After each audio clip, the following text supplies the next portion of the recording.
প্রিয় বন্ধুরা, সৌরভ ইমাম যুক্তরাষ্ট্রের নিউ ইয়র্ক থেকে আপনাদের সবাইকে স্বাগত জানাচ্ছি।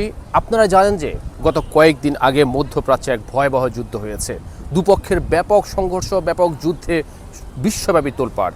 যুক্তরাষ্ট্রে যারা রয়েছে, যুক্তরাষ্ট্র কিন্তু এই যুদ্ধের সাথে সম্পৃক্ত, কিন্তু যুক্তরাষ্ট্রের সাধারণ মানুষের মধ্যে এটা নিয়ে তেমন কোনো আগ্রহ নেই।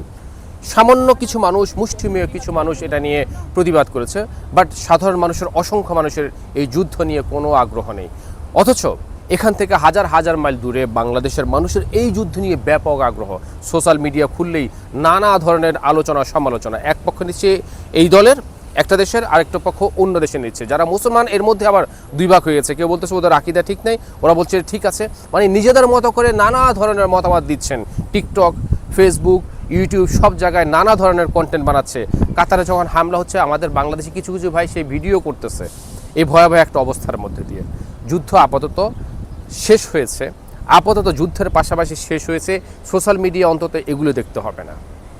আমরা চাই সবাই ভালো থাকেন, সুস্থ থাকেন এবং সবসময় আনন্দে থাকেন।